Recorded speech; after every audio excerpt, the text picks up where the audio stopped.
Primeiro, eu queria agradecer imensamente, né, a Marcela Doms, nossa colega médica de família, que aceitou esse convite de estar hoje com a gente. A Marcela, que atualmente mora na França, mas já foi médica aqui da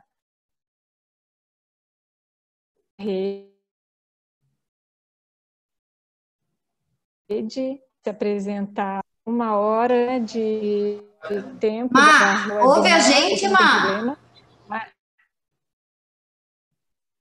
Mas se ao longo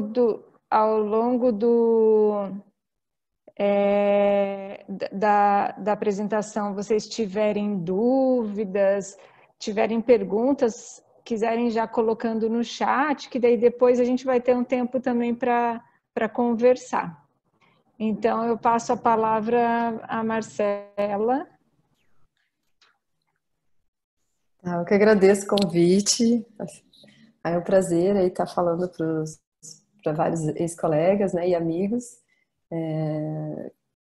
Guardo com muito carinho o tempo que eu trabalhei no Saco Grande, antes trabalhei na agronômica, fiz minha residência aí também, então é um prazer poder estar falando com vocês. Agradeço também ter outras pessoas que eu divulguei, que participaram, a Alba, que está falando lá da Holanda, que é médica de família também. E, enfim, que todos sejam bem-vindos. A ideia é que vocês, né, fiquem à vontade aí para participar, escrevendo no chat. E se eu for comentando alguma coisa, vocês quiserem comentar, eu acho que é legal vocês irem comentando no chat e eu vou lendo, depois a gente discute as perguntas, tá bom? Bom, então quando a Fernanda me convidou para falar, né, fiquei pensando em relação ao tema, eu pensei, eu acho dentro da habilidade de comunicação, né, que é um tema que eu venho trabalhando, para quem não me conhece, preciso me apresentar também um pouco melhor. Eu sou médica de família, aí fiz o meu mestrado e o doutorado na área de comunicação e sempre me interessei muito nesse tema, sou apaixonada por esse tema. E eu acho que uma das maiores dificuldades é na área de saúde mental, né? Agora eu estou fazendo também a Alba, que é minha colega aí também, de uma pesquisa que a gente está fazendo sobre Peer Assessment Communication Skills, numa universidade lá da Holanda, que lá eles têm bem desenvolvido o programa. E, enfim, estou sempre me interessei, estou sempre pesquisando em relação a esse tema. E agora a gente, junto com o Gustavo Augusto, se eu queria comentar com vocês, a gente então organizou um livro de comunicação clínica. E eu tentei trazer para vocês um pouco dos capítulos relacionados à saúde mental, né, o que eu acho que é mais interessante aí das últimas pesquisas, porque assim como em todas as áreas técnicas, né, tem os estudos e as evidências de qual é a melhor maneira de falar, qual a melhor maneira de usar as habilidades de comunicação. Isso que eu vou tentar conversar com vocês hoje, nessa nossa 1 hora. Eu tentei dividir a apresentação de duas formas. Uma tentando trazer um pouco mais o conteúdo técnico, de como lidar com os pacientes que expressam né, algum sintoma relacionado à saúde mental. E na segunda parte falar um pouco mais do profissional de saúde, da saúde mental do profissional de saúde, né, que eu acho que é tão importante quanto a do paciente, que a gente é afetado numa consulta de saúde mental, acho que é uma das que a gente mais, né, se sente mobilizado, às vezes a gente tem muitos profissionais que ficam até depressivos, ficam ansiosos, se sentem, aí mobiliza muito, né? A gente pode ficar com raiva, pode ter vontade de chorar, vontade de gritar, enfim, sair correndo. Como lidar com esses sentimentos, né, com essas emoções aí para ajudar melhor o paciente, que esse é o nosso objetivo. Então, vou tentar falar um pouco disso aí na segunda parte, sobre o manejo das emoções dos profissionais de saúde. Ok? Bom, então vamos lá. Você fique à vontade para ir comentando, né? Então, só coloquei ali o objetivo, abordar as estratégias. Eu gosto sempre de falar que em habilidade de comunicação não tem um certo ou errado, né? Tem, assim, caminhos que a gente escolhe e consequências.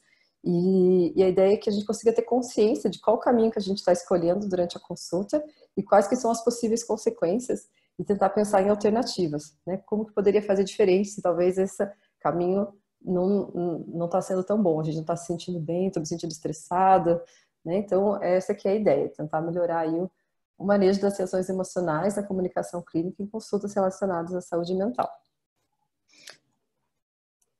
Então, vamos lá, que eu tô com várias janelas aqui para ver o chat de vocês. que eu vou minimizar, depois eu olho o chat. Bom, então eu tentei trazer algumas habilidades básicas, né? Só para a gente não ir direto para aprofundamento, que eu sei que muitos de vocês têm um programa legal aí de comunicação clínica, né?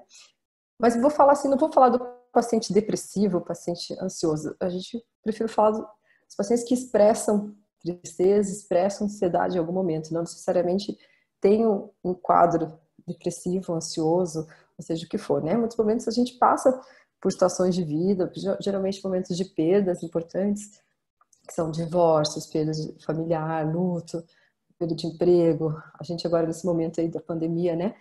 Perdas de convívio, enfim, várias perdas que fazem, que nos mobilizam aí, que a gente pode em algum momento estar expressando, os nossos pacientes principalmente, expressando tristeza ou ansiedade. Bom, então algumas habilidades básicas que a gente precisa relembrar em relação a isso. A importância do primeiro minuto de consulta. Sempre gosto de lembrar disso, que as pesquisas mostram que o primeiro minuto de consulta é o minuto mais importante, né? Que a gente deveria dar toda a nossa atenção ao primeiro minuto. Porque o primeiro minuto, principalmente com pacientes que a gente não conhece, é o momento que o paciente vai formar aquela primeira percepção, a primeira avaliação do profissional de saúde. Então, assim, realmente a maneira que a gente chama, a maneira que a gente conduz a pessoa para dentro da sala, tanto na telemedicina, né, também aqueles primeiros minutos quando entra, como a gente se apresenta, o tom de voz, tudo isso influencia em quanto que o paciente às vezes vai confiar na gente e quanto que ele vai conseguir falar as suas questões, principalmente quando envolve a saúde mental. Geralmente tem assuntos bem delicados, né, difíceis de falar, e que vai fazer diferença, às vezes, o primeiro minuto. Então, o que a literatura recomenda é que, assim, tentem dar toda a atenção ao paciente naquele momento. Evitar de colocar atenção no computador, no papel, em outras coisas.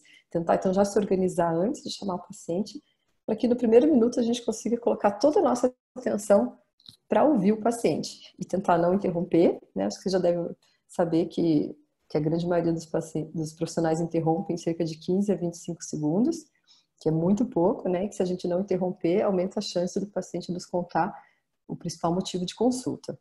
Que muitas vezes o primeiro motivo de consulta não é o principal, né? A gente tende a ter o primeiro motivo de consulta, a gente já entrar com todas as nossas perguntas, informações e atenção, e os estudos mostram que geralmente o primeiro motivo de consulta não é o principal. Então vale a pena esperar e tentar saber, né, qual que é a agenda, que a gente chama que é os motivos de consulta do paciente, antes de entrar em cada um deles. Lembrando a diferença de queixa e demanda, é uma coisa que ajuda bastante. Muitas vezes os pacientes, eles veem, não vê qual que é a diferença, né? Demanda é realmente uma coisa que a pessoa ela quer resolver, ela precisa resolver, né? Ela precisa trocar um medicamento, ela precisa um exame, enfim. E a queixa, às vezes, são aquelas dores crônicas, por exemplo, que a pessoa já sabe que não tem mais como resolver, mas ela precisa se queixar, né? Precisa se lamentar para alguém, enfim, muitas vezes não dá mais para ser em casa, enfim, o profissional de saúde muitas vezes é a pessoa oficial, digamos assim, de receber essas queixas, né? E se sentir que alguém prestou atenção na sua queixa, que alguém está ouvindo, que alguém, né? Mesmo que não tenha tanta intenção de resolver. E isso ajuda o profissional de saúde quando a gente está ouvindo, né? Principalmente em quadros que envolvem muita ansiedade, mesmo tristeza, a gente conseguir separar o que a gente está ouvindo, se é queixa ou se é demanda. Né? A gente dá uma bem-vinda aí para o Thiago também, que é um psicólogo aí de Floripa, que entrou aí também. Então, estou falando da diferença de queixa e demanda, que é importante quando a gente está avaliando os pacientes. E a agenda oculta, não sei se todo mundo conhece esse termo, né, que seriam os motivos de consulta que os pacientes não abrem diretamente, né, que são os motivos de consultas que são ocultos. E que às vezes demora só quando o paciente está indo embora com a mão na maçaneta, né? Que eles falam aquele sinal da maçaneta, acabou embora, tem mais uma coisinha. E às vezes essa coisinha realmente é o mais importante, é que o paciente volta, começa a chorar e era o que ele queria falar desde o começo, mas não conseguiu. E a última chance de ir embora, quando ele está com a mão na porta, que fala, não, né? Vou criar coragem e vou falar. Geralmente, quando acontece isso, a gente tende a ficar bravo com o paciente, né? Porque, poxa, estava terminando, já tinha fechado o prontuário, já estava pensando em chamar o próximo paciente, vai me atrasar todo. Mas é uma reflexão para a gente fazer que talvez, quando acontece isso, justamente é porque talvez a gente não tenha conseguido deixar o paciente à vontade para falar o que ele gostaria de falar, né? E ali é o que a gente deveria dar mais atenção, né? Bom, aí eu vou entrando mais em alguns detalhes aí durante a apresentação. Mas acho que esses são alguns 3 habilidades muito importantes aí que a gente deveria considerar sempre nas consultas de saúde mental. Aí entrando um pouquinho mais os pacientes agora que expressam tristeza ou raiva, né? Várias habilidades, na verdade, elas vão estar envolvidas em várias situações de saúde mental. Mas eu separei algumas que eu considero que é mais importante, né? É importante ajudar o paciente a explorar e nomear a emoção. Muitas vezes o paciente nem sabe definir muito bem se ele está ansioso, se ele está triste, se ele está com raiva. Até porque as emoções, elas são misturadas. Muitas vezes a raiva é por um medo de alguma coisa, a tristeza é por um medo, né? Então, se a gente conseguir ajudar o paciente a nomear a emoção, entender o que ele está sentindo, isso já ajuda bastante nessa nossa habilidade de comunicação que vai ajudar o paciente. Então, por exemplo, perguntar: você conseguiria descrever a principal emoção que sente neste momento?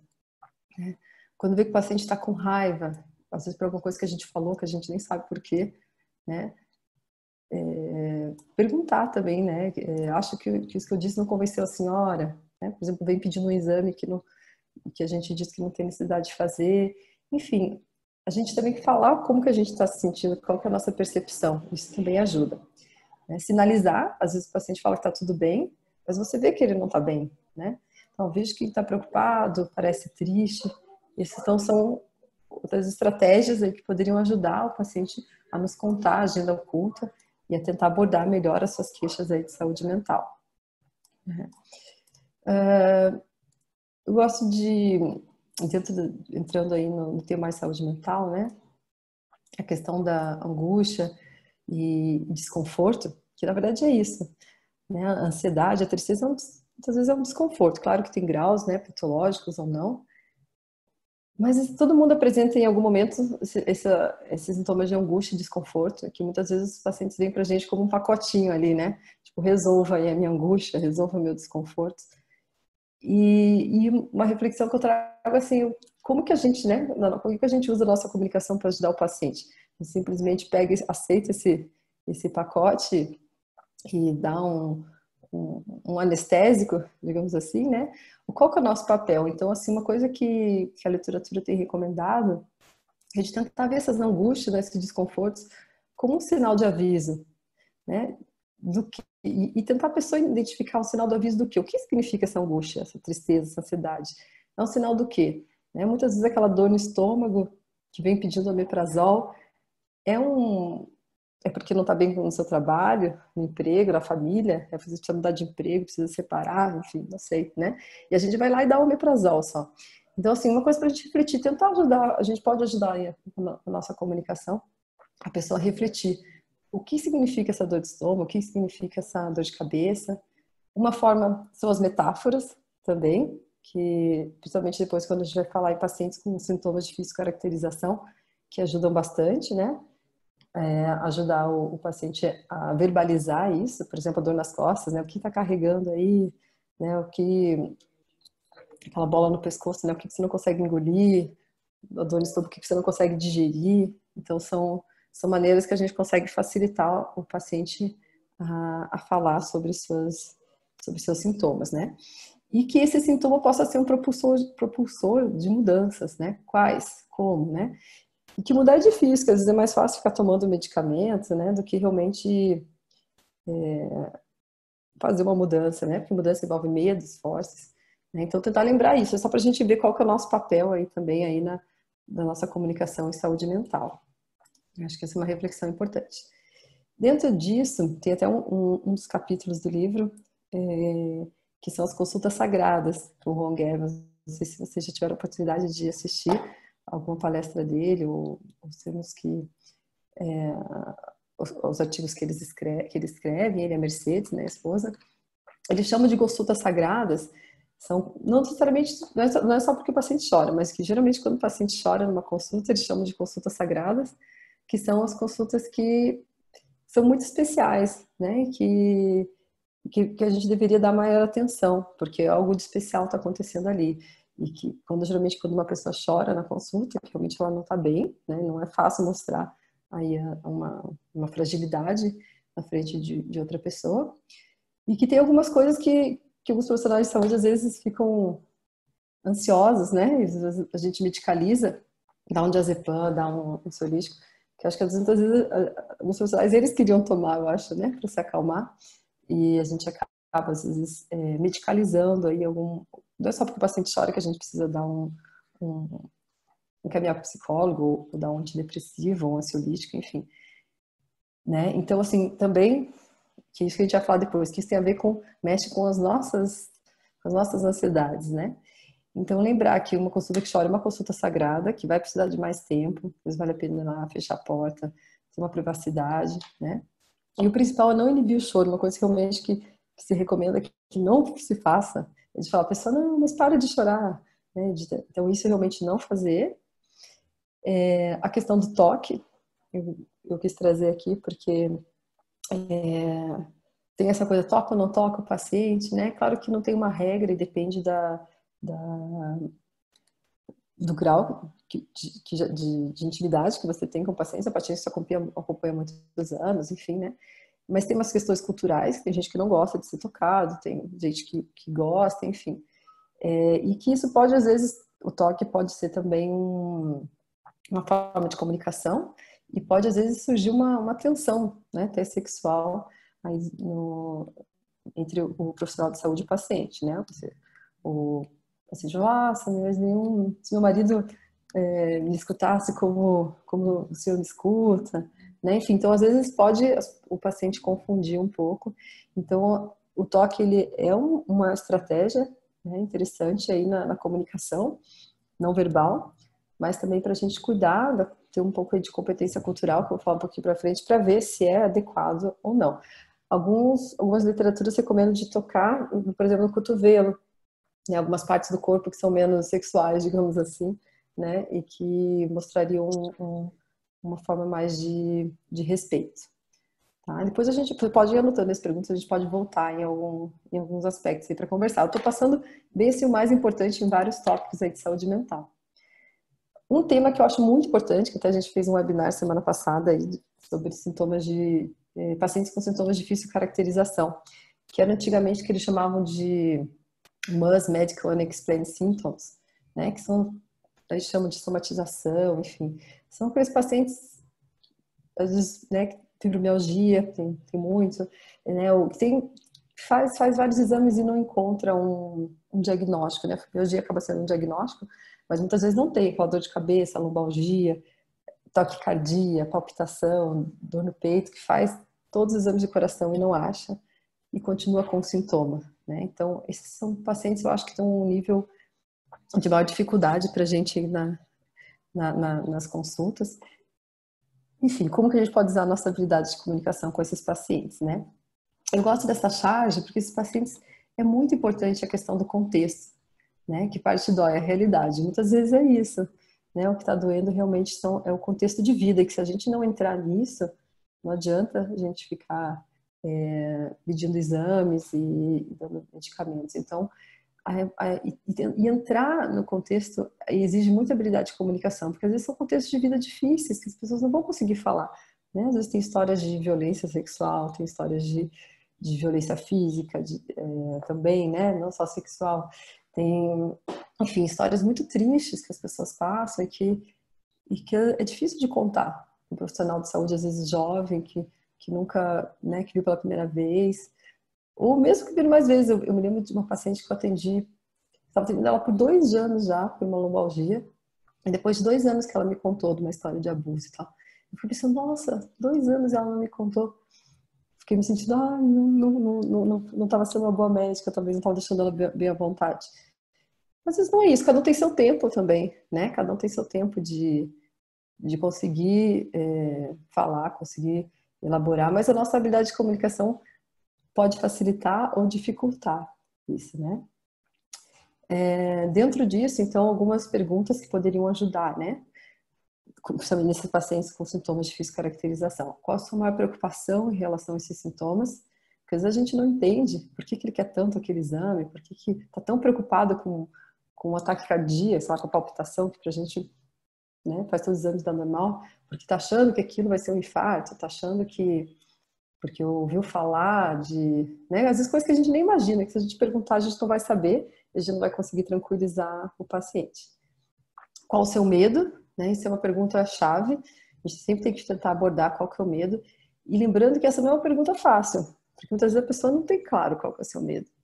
E às vezes vai ter várias consultas para ela conseguir te falar qual é realmente o medo. Porque ela não tem claro.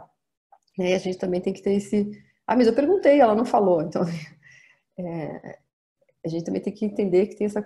Na saúde mental, né? Tem o timing aí de cada um se entender, né? E o que a gente pode fazer é ajudar ela a entender qual que é o medo dela. Se a gente conseguir fazer a pessoa a entender isso, a gente também já vai estar ajudando bastante. E como acha que posso te ajudar? Porque às vezes a gente acha que está ajudando, né, encaminhando para uma tipo de terapia para outro, para mandando fazer exercício. E às vezes tem outras coisas mais simples que a gente poderia estar ajudando que a gente nem imagina, né? Então, ou a gente fica sem saber, mas também falando tudo isso que eu posso fazer. Então, assim, pergunta, né? A melhor forma da gente saber como que a gente pode ajudar é perguntando. É uma pergunta simples, mas que às vezes no meio de uma confusão de tristeza, ansiedade, sintomas aí de saúde mental, a gente acaba esquecendo de fazer essa pergunta importante. Uma outra coisa que eu acho bem importante também, que eu gosto de relembrar, a gente aqui, acho que quase todo mundo trabalha na atenção primária, né? Não sei, talvez tenha aí outras pessoas que trabalham na área mais de hospital, que é um pouco diferente, que no hospital geralmente são situações mais graves, né, que precisam de uma intervenção mais imediata. Mas a grande maioria que trabalha na atenção primária, né, que é o primeiro nível de atenção, o Rohé, que é um dos autores do livro de entrevista clínica, né, que um dos autores daí dos capítulos que a gente vem trabalhando, ele fala que o profissional de saúde da atenção primária é um maratonista, e não um corredor de corridas curtas. O que quer dizer isso? Não sei se quem que corre aí sabe que é bem diferente o ar que você tem que pegar, a preparação e tudo, entre correr 5 quilômetros, né, ou correr uma maratona, 20, 40 quilômetros. Qual que é a diferença? A diferença é que se a gente sair correndo no começo já, para correr uma maratona, como quem vai correr 5 quilômetros, quando chegar aos 5 quilômetros, a gente não vai aguentar correr mais. Né? A gente vai se sentir cansado, sem energia. Então, o que ele fala? Que para a gente conseguir preservar a nossa saúde mental, né, e conseguir dar conta aí desses pacientes em saúde mental, a gente tem que dosar a nossa energia, nosso ar, o quanto que a gente vai investir aí nessa relação, para a gente não se cansar, não se desgastar e às vezes querer mudar de local de trabalho, querer mudar de profissão, querer mudar de planeta, enfim, né? Que não vai adiantar, assim, que também é como a gente lida com isso, tá? Então, essa é uma coisa legal, acho que pra gente lembrar que a gente tá correndo uma maratona ali com o paciente, não precisa resolver tudo na primeira consulta, nem na segunda, nem na terceira, né? Que é quando na longitudinalidade eles vão estar com a gente muito tempo, então a gente vai ter que ir lidando com a nossa ansiedade também de querer resolver, que, né, a gente como profissional de saúde, a gente sempre quer resolver, tem um problema, quer resolver o problema. E o resolver muitas vezes não é necessariamente o resolver do paciente, né? nem como a gente gostaria. Outro capítulo do livro, que eu comentei no começo, que é bem importante, fala da comunicação transcultural. O que é isso, né? Cada vez mais tem sido comum da gente atender pessoas de outras culturas, né? E essa cultura a gente não precisa ir muito longe. Pode ser desde de pessoas que às vezes não falam até o nosso idioma, né? Às vezes refugiados, comunidades indígenas. Eu tive a experiência, até o Ronaldo estava junto, que a gente fez uns atendimentos com uma aldeia indígena na Amazônia, a Anauás. E, por exemplo, a gente começou colocando, eu coloquei 2 cadeiras, assim, e uma cadeira para mim e 2 cadeiras que ia vir uma mãe com a criança, né? Então, enfim, para quem chegasse, eu tinha colocado, não tinha nem mesa, não tinha colocado mesa, até porque lá nem tinha mesa, não tinha maca, mas colocaram um colchão no chão. Aí quando eu chamei, imediatamente elas sentaram no chão, não sentaram nas cadeiras, né? E eu fiquei assim me sentindo, lógico, eu sentei no chão também, no colchão com elas, enfim, e realmente era bem mais fácil de conversar e de examinar. Então, aí eu fiquei pensando isso, né, essa coisa da comunicação transcultural, quanto a gente quer transpor para a cultura deles a nossa cultura de sentar numa mesa, cadeira, enfim, eles lá eles nem têm cadeira, eles não sentam em cadeira, eles sentam sempre no chão. Mas a gente tem essa coisa que a gente aprende, a gente quer quer transpor, enquanto realmente não fazia o menor sentido ali aquelas cadeiras e enfim, mesa, seja o que for. Então, isso é só um exemplo, mas que não precisa ir muito longe, tem toda uma cultura, né, de raças diferentes, a cultura negra, tem toda a zona rural, que é bem diferente da zona urbana, né? Então, o médico urbano que vai para uma zona rural vai ter dificuldades aí de comunicação, principalmente quando a gente fala de saúde mental, né? Então, tem alguns termos que é interessante de estar relembrando, que fala de competência cultural, que é essa capacidade de se adaptar, a gente não querer transpor a nossa cultura urbana para a cultura rural, né? E a humildade cultural, que tem a ver com esse aspecto reflexivo da gente perceber, de se conscientizar de como a nossa cultura, a nossa própria cultura, pode estar afetando os comportamentos relacionados à saúde, né? Bom, continuando, estou dando uma pincelada aí em vários aspectos, né? Deixa eu pular aqui, deixa eu pular de uma... Aqui, ó, na verdade, acho que pulou aqui. Entrando agora no outro tema que eu acho que é bem importante dentro de saúde mental, que são os pacientes com dependência química, né? E é isso que eu queria mostrar aqui nesse outro slide, que só tinha pulado. A gente usa muito o modelo informativo, que é ficar repetindo, né? Tem que parar de fumar, não pode beber, não pode fumar maconha, não pode, né? Enfim, seja o que for, mudança de hábito tem que parar de comer sal, tem que, enfim, todos os modelos ideais de estilo de vida, a grande maioria dos profissionais de saúde que a gente faz, a gente fica repetindo os conselhos, né? E atuando com uma certa autoridade, né? Nós somos profissionais de saúde, sabemos qual é a melhor maneira. Ok, isso realmente, esse é o nosso papel, mas o que os estudos têm visto é que na prática isso não faz as pessoas mudarem um estilo de vida, né? Que na prática isso não funciona. O diabético não deixa de comer doce só porque a gente falou eles não comerem doce, né? Ou com medo que vai ter um infarto, o pessoa que fuma, tabagista não deixa de fumar só porque a gente falou que vai ter um câncer de pulmão, eles sabem, né? Inclusive tem aquelas as fotinhos lá que também já se fez estudo que não tem, não ajuda muito. Então, o que ajuda? Não sei se vocês já ouviram falar, né? Acredito que muito sim, que é o modelo de entrevista motivacional, modelo motivacional. A gente muda, quantos aqui que não estão pensando em fazer uma atividade física faz tempo e não começaram, né? Não é porque não sabe que é importante fazer uma atividade física, porque eles não estão motivados, né? Quando a gente tem uma motivação importante, a gente faz a mudança, né? Então, esse é o nosso papel muito mais importante como profissional de saúde, conseguir estimular a motivação do paciente. E como isso? Então, tem a entrevista motivacional, para quem não conhece, vale a pena dar uma lida, que ajuda bastante nos pacientes de dependência química, né, e todos os processos de mudança de estilo de vida. E o que ele fala é isso, ele é progressivo, ele não é rápido, ele é lento.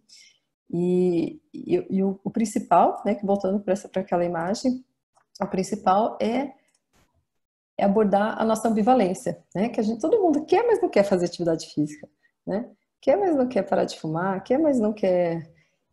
Enquanto a gente não ignorar isso, não abordar, quer, mas por que não quer? Por que quer? Quais que são as consequências de continuar usando a cocaína, seja lá o que for, o álcool? Quais que são os malefícios que não quer?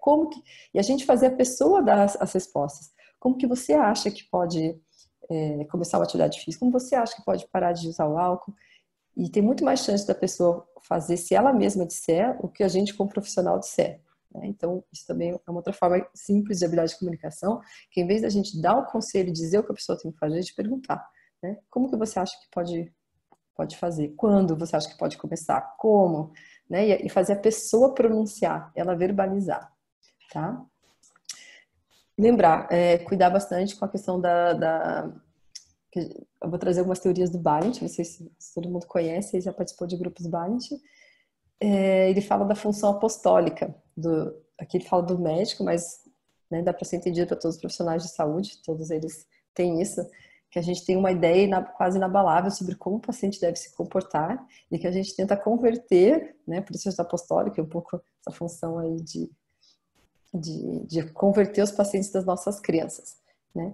E isso é uma fonte muito grande de frustração, né? Claro que nós somos os representantes aí da ciência, mas a gente tem que também ter a questão do respeito, né? A autonomia dos pacientes, isso na saúde mental é muito importante, tá? Então, depois a gente vai acabar voltando para isso de alguma forma. Bom, dentro dos pacientes que expressam raiva, né? Acho que isso é uma dificuldade de saúde mental. Paciente agressivo, paciente que chega gritando, né? Que faz, como vocês falam em Floripa, bafão na sala de espera. Qual a melhor maneira de lidar com isso, né? Então, sempre lembrar da diferença entre pessoal e institucional. Muitas vezes ele tá gritando e tá bravo, não é comigo, né? Médica, Marcela, enfim, Fernanda, Thiago, seja, né, quem for. Às vezes é representando, é a instituição que a gente representa.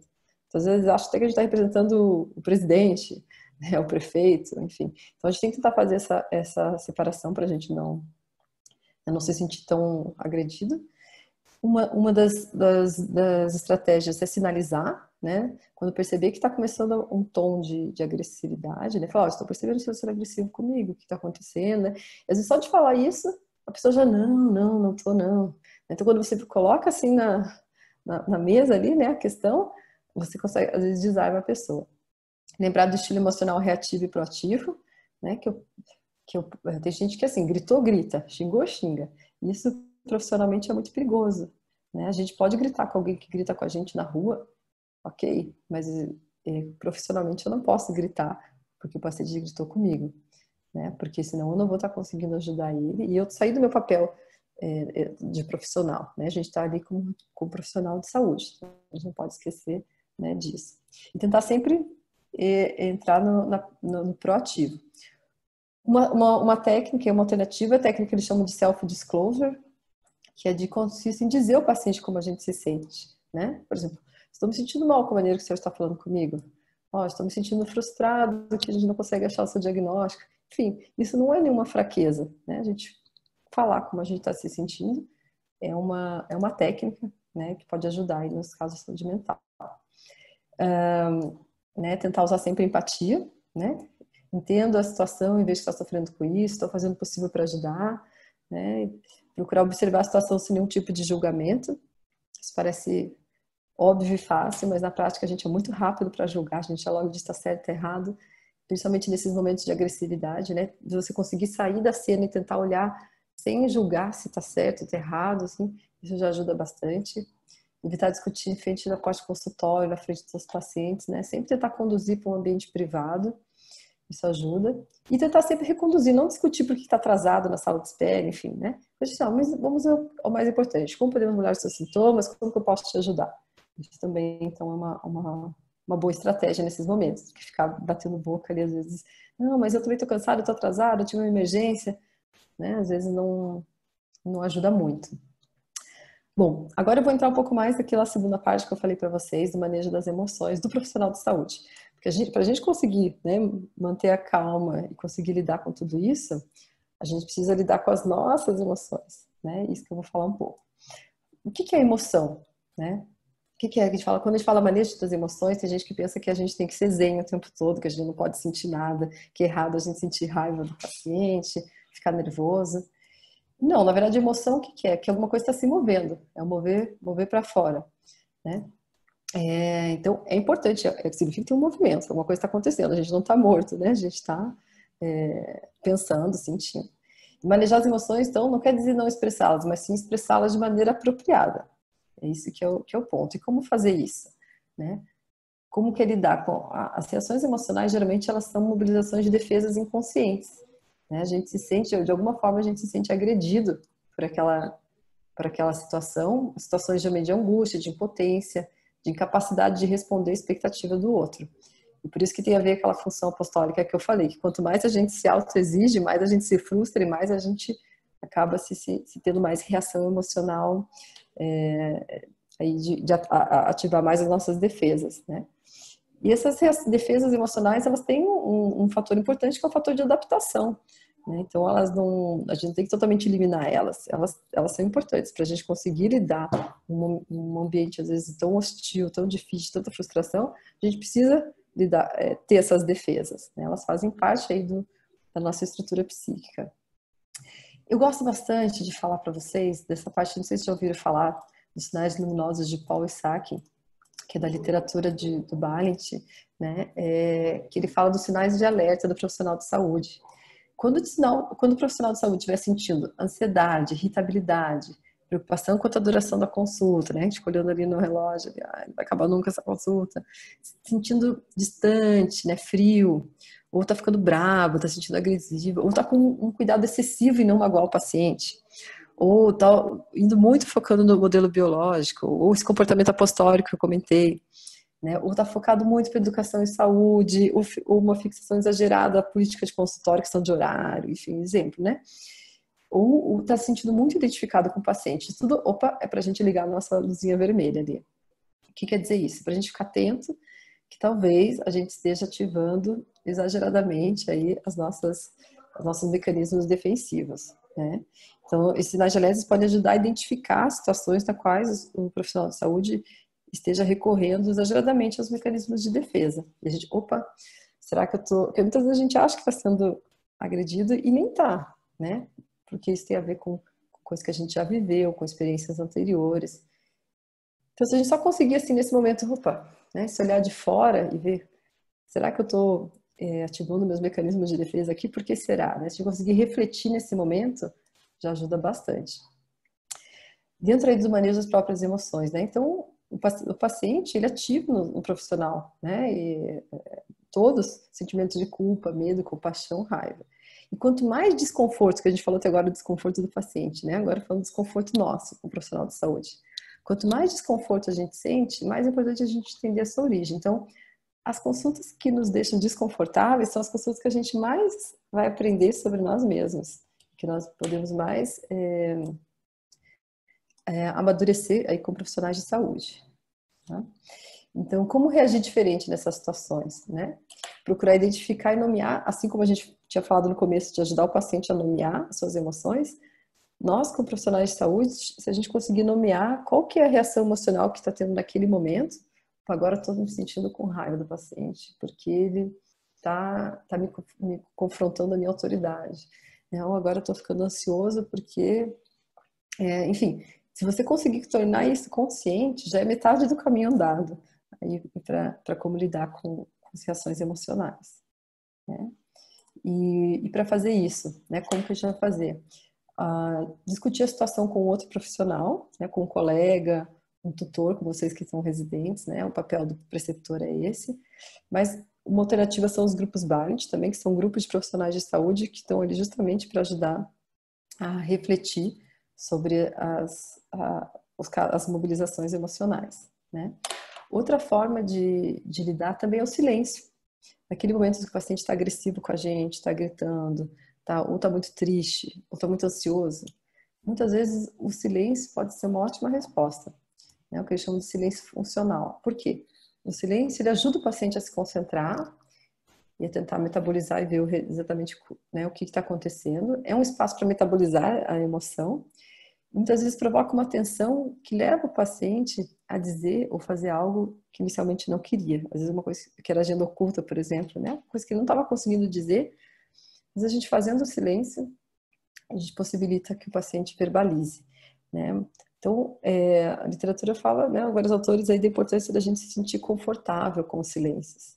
Muitas vezes, quando fica aquele silêncio na consulta, tem profissionais que falam, ai meu Deus, preciso falar alguma coisa, né? E não, a gente deveria ficar, quanto mais, claro que não é um silêncio disfuncional, né? Que muitas vezes o paciente espera que fale e fica com muito silêncio o tempo todo, não. Saber equilibrar e usar mais os silêncios pode ser uma ferramenta e uma estratégia bem útil nas consultas de saúde mental. Bom, já indo, né, para essa parte mais reflexiva, para a gente conseguir fazer isso, a gente tem que se observar a nossa própria comunicação não verbal, né? Quando a gente, às vezes também como profissional de saúde, começa a ficar olhando no computador, né? A gente já corta um pouco a interação com o paciente, para o papel, né? Importante que a gente conheça nossas zonas de irritabilidade. Nosso tom de voz muda quando a gente está irritado, quando a gente não quer mais falar com o paciente. A gente muda no começo da manhã, de uma segunda-feira, ou final da tarde de sexta-feira, né? Enfim, tudo isso interfere na nossa habilidade de comunicação com os pacientes. Então, é muito importante que a gente identifique situações que nos irritam e por quê. A gente conhecer as nossas zonas de irritabilidade. Aí eu me irrito com o paciente que é autoritário, eu me irrito com o paciente que tem muitas demandas e eu não sei o que é. Enfim, a gente tem que saber o que é. Esse é o nosso papel como profissional de saúde, nos conhecer e saber, né? O que que nos dói escutar, muitas vezes parece que dói mesmo, né? Escutar. E lembrar essa frase do Jung, que é super interessante, que fala que tudo que nos irrita em relação aos outros pode levar ao entendimento sobre nós mesmos, né? E quando a gente fala de construção de saúde mental, isso é essencial, esse processo reflexivo. Já finalizando, né, para a gente abrir para as perguntas, então tem se falado muito sobre maturidade emocional clínica, né? O que que é isso? Quando que a gente está quando a gente pode saber que a gente, um profissional, né, tem uma maturidade emocional clínica? Então, quando a gente consegue escutar para entender, realmente não só para responder, geralmente a gente escuta para responder e não para entender, né? Quando a gente não sabe o diagnóstico, por exemplo, né, a gente é capaz de dizer, eu ainda não conheço o suficiente para dar minha opinião, a gente consegue, né, não simplesmente dar a certeza, vai ficar tudo bem, né? A gente tem outra ideia, esse paciente está com um diagnóstico difícil, a gente quer dizer alguma coisa de bom, não se preocupe, vai ficar tudo bem. A gente sabe se vai ficar tudo bem, né? Isso não vai ajudar o paciente. Então, aceitar nossas limitações terapêuticas. E quando a gente, apesar de tudo, do paciente estar expressando tristeza, ansiedade, raiva, né? Todas essas questões, a gente consegue transmitir um clima de tranquilidade na consulta. Né? E para isso, a gente precisa estar sempre se revisando, né? De maneira permanente, as nossas próprias reações emocionais e adequando as características de uma relação terapêutica, que esse é o nosso objetivo como profissional de saúde, poder ajudar o paciente, né? E para isso, então, a autoobservação, a gente tentar perceber o que não está sendo dito, que é a comunicação não verbal, tentar agenda oculta, né? Tentar observar isso. E refletir sobre quais são as nossas melhores indicações e efeitos colaterais como profissional de saúde. O Balint, ele fala que todo profissional de saúde ele é como uma droga no sentido de medicamento, né? Que a gente tem poder de... Só o que a gente fala, a palavra, né, do profissional de saúde tem um efeito super forte no paciente. Uma coisa que vocês falam, o paciente, anos ele fica com aquilo pensando, né? E pode ser para o bem ou para o mal. E que todo profissional de saúde, assim como todo medicamento, tem melhores indicações, né? Tem pacientes que gostam mais de um determinado médico, enfermeiro, psicólogo do que o outro, né? Porque, sabe por quê? Mas porque as personalidades, enfim, se dão melhor, né? E a gente tem os nossos efeitos colaterais também, a gente também pode fazer mal, a gente tem efeitos secundários aí também, a gente pode falar de maneiras que podem prejudicar aí o paciente também, pode fazer até ele se sentir piorar as suas questões de saúde mental. Então, será que vocês se conhecem? Quais são as suas melhores indicações e quais são os seus efeitos colaterais? Né? Isso é importante. E dentro dessa competência emocional, então é isso, é tentar compreender melhor esses processos de contratransferência, se observar. O vídeo feedback é uma estratégia, né? Que a gente chama de uma sigla de PBI, que é uma das formas de fazer vídeo feedback, eu acho que vocês fazem. Se filmar, por exemplo, se observar é uma maneira. E esse termo, não sei se vocês já ouviram falar, que chama metacognição, que também tem sido aí considerado, né, uma habilidade essencial do profissional de saúde, é de você conseguir pensar sobre o que você está pensando. Metacognição é isso. Deixa eu pensar, agora eu tô ficando nervoso, agora eu tô ficando ansioso, agora eu tô... Enfim, você conseguir fazer esse processo, que é um pouco quando a gente se vê em vídeo, você se observa, nossa, agora eu tô ficando nervoso, tô vendo ali, como se você conseguisse se olhar de fora, que é difícil, né? Exige bastante treino, mas esse é o treino que a gente espera da habilidade de comunicação e que ajuda aí com as discussões com os colegas. Enfim, o peer feedback que a gente estava discutindo antes, por exemplo, pode ajudar nisso, né? E tem um negócio, eu vi esses dias alguém postar isso, né? Que o luxo hoje é ostentar saúde mental. E eu pensei realmente, principalmente para os profissionais de saúde, né? No meio aí de uma pandemia, de tantos problemas de saúde mental que vem a gente conseguir manter a nossa saúde mental, né? E os estudos mostram que uma comunicação clínica efetiva, a gente saber usar essas habilidades de comunicação, previne burnout do profissional de saúde, né? Que é a estafa, e melhora os nossos resultados de saúde com o paciente. Que a gente não tem como ajudar os pacientes se a gente não estiver bem, né?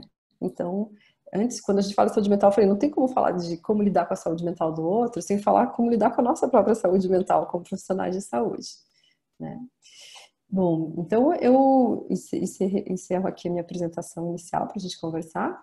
Só ia comentar aqui, então, vários desses tópicos que eu falei fazem parte desse livro que se chama Comunicação Clínica, Aperfeiçoando os Encontros de Saúde, que eu mostrei no começo, não sei se todo mundo viu, depois posso mostrar de novo, e que a gente transformou em um curso, né? Esse é o livro, em parceria com a Artimed, Inclusive, a gente fez uma webinar de lançamento do curso semana passada e eles ainda estão, falei, vou aproveitar e contar para eles, que eles estão dando um cupom de desconto, que se chama Presente Saúde, para quem se inscrever, e que utilizando esse cupom até dia 31 de dezembro, quem se inscrever ganha um desconto de 30% do curso e mais um voucher de R$ 200 para resgatar livros da Artmed.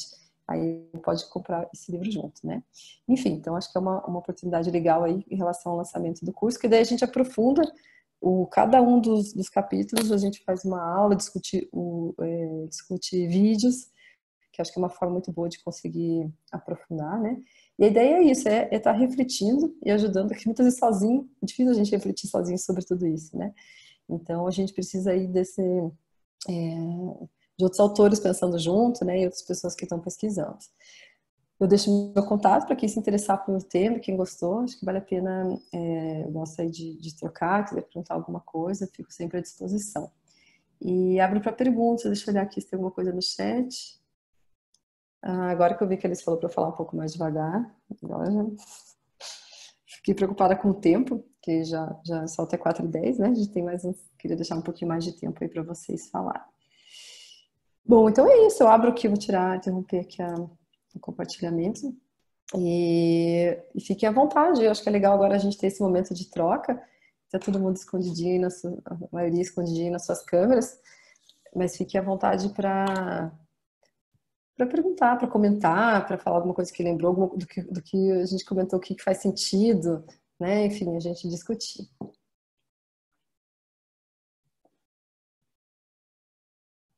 Alguém gostaria de começar?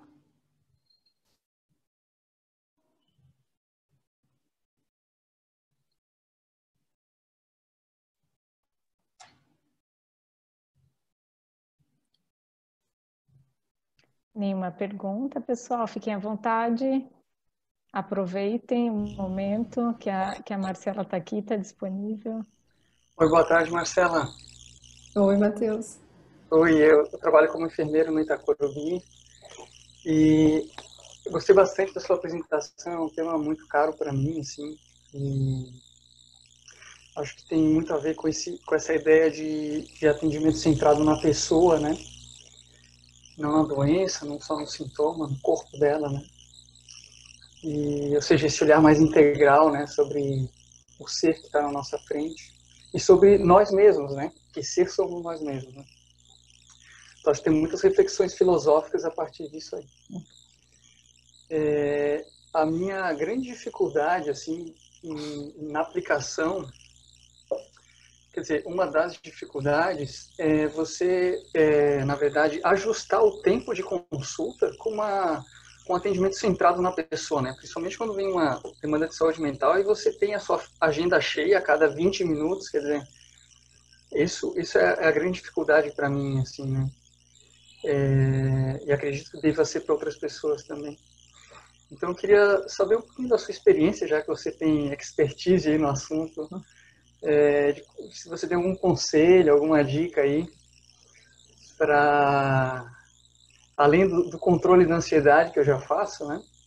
Minha autogestão da ansiedade, enfim, que tipo de técnica, outros elementos eu poderia estar inserindo aí na minha prática. Muito obrigado, Marcelo. Obrigada pela pergunta. Essa pergunta sempre surge nos workshops, né, e nas aulas sobre a questão do tempo, né? O que eu digo em relação ao tempo, assim, que eu acho que o tempo ele é muito relativo, né?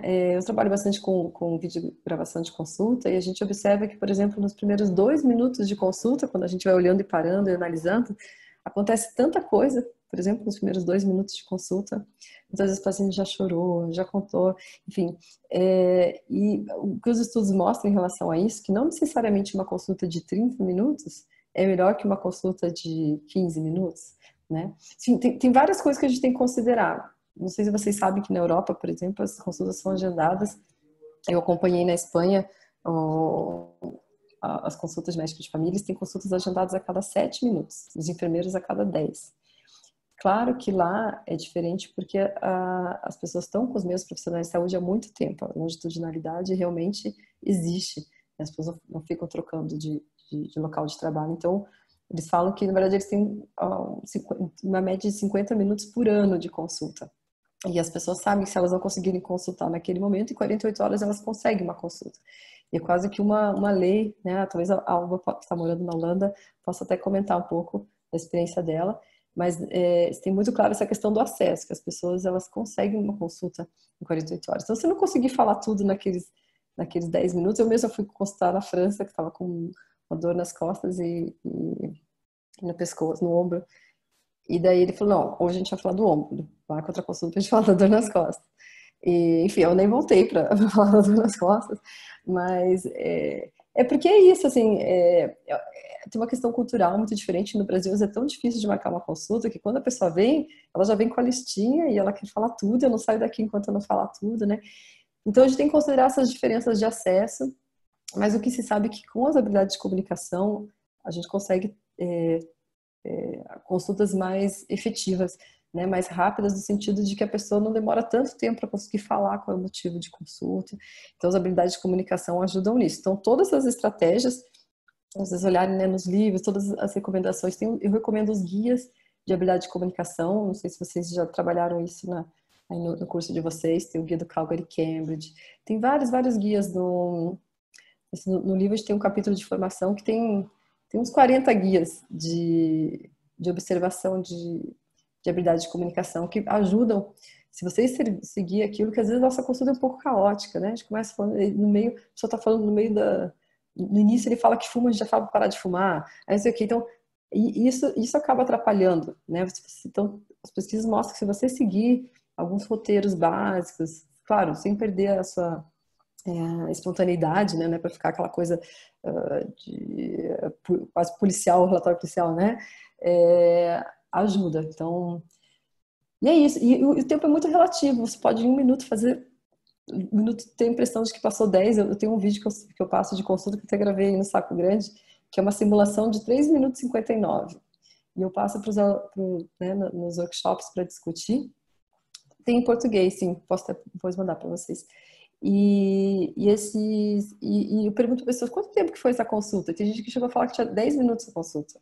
E a consulta tinha 3 minutos e 59. Então, assim, como a sensação do tempo varia de quem está fazendo a consulta, de quem está recebendo a consulta, né? Então, eu acho que dá para fazer muita coisa em pouco tempo. Resumindo também é isso. Não necessariamente, dá para não fazer nada, dá para fazer muito pouca coisa em muito tempo também. Então, mas é claro que com mais tempo a gente consegue fazer coisas com mais qualidade, mas não dá pra gente se amarrar a isso, né? Falar, se eu não tiver 40 minutos, eu não vou fazer uma boa consulta. Acho que é um equilíbrio, né, entre as duas coisas, e o acesso, e a longitudinalidade, tudo isso. Alguém mais quer comentar?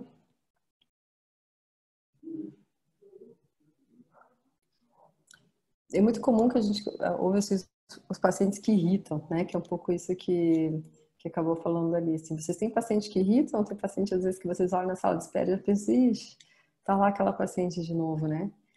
Essas geralmente são os pacientes que despertam na gente as nossas reações emocionais e as nossas defesas, né?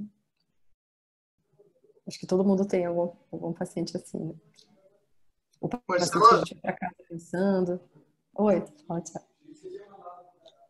Desculpa te interromper, eu achei que tinha parado de falar. Marcelo, eu gostei bastante aqui do que você trouxe. Dá para ver muitos aspectos importantes. Até o silêncio funcional que você estava falando, a gente está vivendo na prática aqui, né? O pessoal está absorvendo tudo que você trouxe, pensando. Eu pensei isso também. Mas eu gostei muito do manejo das emoções, porque a gente está num momento bem conflituoso, né? Está bem complicado e para os profissionais de saúde está apertando mais. Mas quanto mais a gente consegue se observar e olhar para dentro das nossas próprias emoções, né? Quais são os nossos... aquelas coisas que nos provocam a irritação, a tristeza, a angústia, isso nos ajuda a lidar, né? E isso é muito importante porque você trouxe a questão não da gente ignorar o que está acontecendo com o profissional da saúde, mas é a gente olhar para aquilo, né? Encarar aquilo que está acontecendo que às vezes não é tão bom assim. E isso é importante, é importante. Eu só queria falar isso, esse comentário, porque... Daqui a pouco a gente, como profissional de saúde, começa a somatizar também no corpo, né? Enfim, Porque é isso, não adianta fingir que não tá sentindo raiva, fingir que não tá estressado, né? Ai, não tô sentindo. Não, a gente tá, e é isso. Ok. Então, olho para isso, o que eu posso fazer para mudar, né? Enfim. E a solução não é...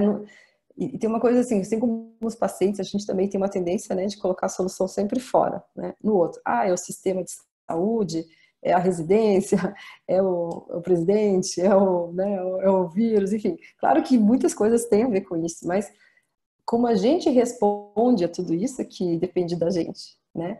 E claro que a gente não tem que ser zen o tempo todo, não é isso que a gente está falando, né? Mas é assim, como que a gente consegue lidar com tudo isso da melhor forma possível para conseguir fazer o nosso papel de profissional de saúde, né, terapêutico aí com os pacientes que precisam, né, do nossa, da nossa terapêutica. Eu queria falar também que eu gostei muito da apresentação e esse tema, ele é muito, ele mexe muito comigo porque eu tenho muitas questões com esse processo de realmente de achar esse equilíbrio, né, entre esses limites também, saber colocar os meus limites e esses últimos tempos tem sido bastante desafiador, assim, com tanto medo, com tanta ansiedade, com tanta coisa que tem surgido por conta da pandemia, né? Por conta de tudo que a gente está vivendo esses últimos meses. Então, agradecer, né, pelo espaço, Marcela, pelo convite, por ter a oportunidade de estar aqui. Como ela comentou, eu tô fora também, então isso que ela comentou da consulta, que eu não utilizei muito o serviço de saúde aqui ainda, mas só para compartilhar aqui, né, na Holanda são 10 minutos e se você vai agendar a consulta, tem explícito assim, olha, eles avisam antes, então o paciente já sabe disso, né, ele já sabe que ele vai ter só 10 minutos, que é uma coisa muito, muito voltada para uma queixa única, mas assim, tem uma possibilidade, se você tem mais de uma coisa, você avisa com antecedência que eles reservam mais de um slot para você. Então, você pode ter um espaço maior, né? Fazer duas em seguida, né? Para poder ter mais tempo. Mas é uma outra pensamento, assim. E eu, como profissional de saúde, sou médica de família, né? Também. Eu tenho muita dificuldade de fazer uma abordagem num tempo tão curto. Eu fico me sentindo assim, nossa, como que eu vou conseguir? E aí, o que eu queria perguntar, assim, por exemplo, que tem esses estudos sobre o tempo que nós, como médicos, como profissionais, interrompemos o paciente, né, assim.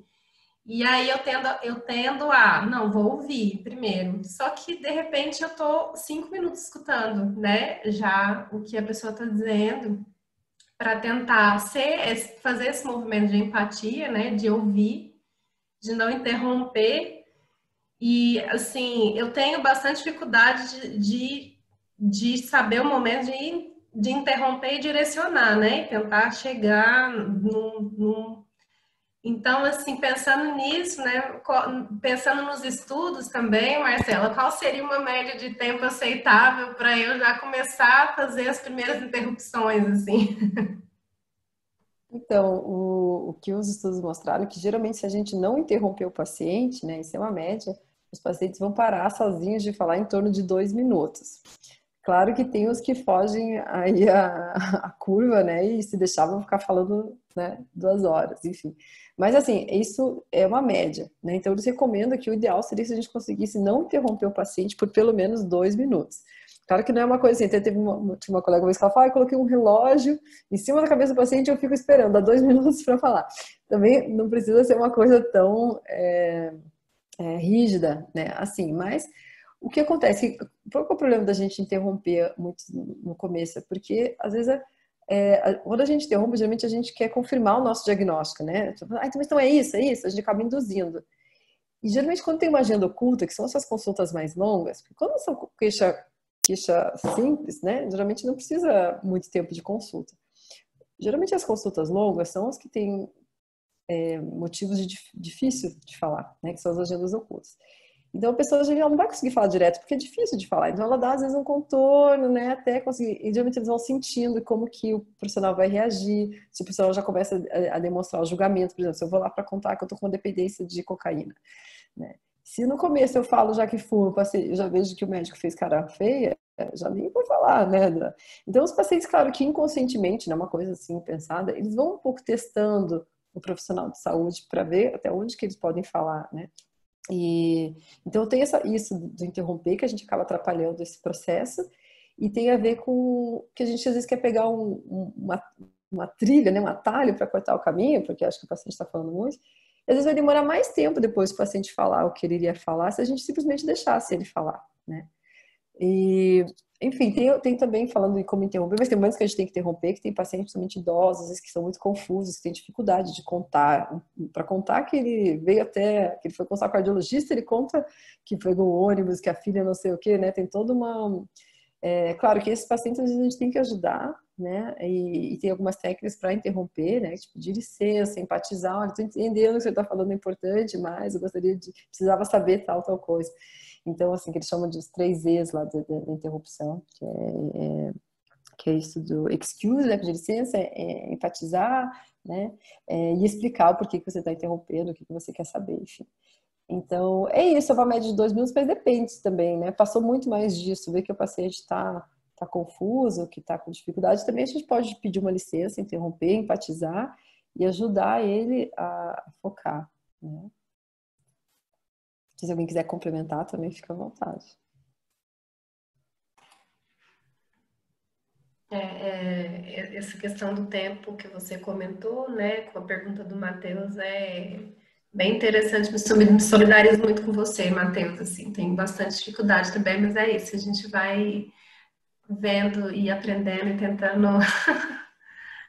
ser mais eficaz aí com a comunicação melhor. Sabe que Obrigada, Marcelo. eu acho que o vídeo dessas coisas, dessas situações ajuda bastante. Por exemplo, filmar, né, a consulta e depois aí naquele momento, ó, esse momento aqui eu queria ter interrompido e não conseguia, achei que ela tá falando demais. Aí a gente num grupo, que é aquela história do peer feedback, né? E tentar ajudar, eu nesse momento eu faria isso, para mim me ajuda a fazer isso, a gente trocar e observar por que você não interrompeu, o que você estava pensando. Esse processo reflexivo, nesse momento, eu acho que ajuda bastante, porque, enfim, né, as habilidades de comunicação, como eu falei, não tem um certo ou errado, não. São caminhos, então, não interromper em determinado momento, deixar a pessoa falando, sei lá, 10 minutos, tem uma consequência. Interromper 30 segundos, vai ter outra consequência. Então, por que eu interrompi, por que eu não interrompi, qual foi a consequência que aconteceu, né, na relação? Depende do contexto, depende da relação do profissional de saúde com o paciente, depende de várias coisas. E o mais importante é esse processo reflexivo mesmo, assim, né? De ver o que eu poderia ter feito diferente, por que não fiz, como fazer diferente, porque às vezes a gente também não tem ideia de como fazer diferente, né? E essa que é o objetivo aí dos cursos de formação, né? Da gente estar conseguindo trocar as experiências.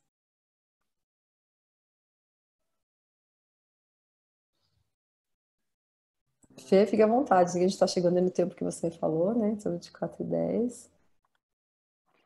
Alguma outra pergunta?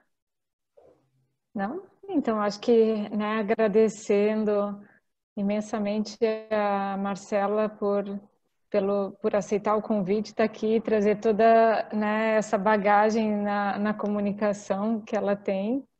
E a gente encerra, então. Não sei se alguém quer colocar mais alguma coisa, Marcela.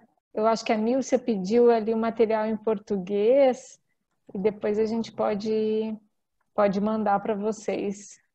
Isso, eu posso mandar também o material. E deixo o convite aí para quem quiser, gostou do tema, aprofundar, né? Tem o livro, que no livro a gente colocou aí as referências dos materiais. E o curso também, que eu acho que é uma estratégia legal para quem gostou do tema para aprofundar. Depois posso mandar também de novo o link lá e o cupom de desconto. Ótimo. Então a gente se despede. Obrigada, pessoal. Até a próxima. Foi um prazer rever os amigos aí, os colegas. Obrigada, Marcela.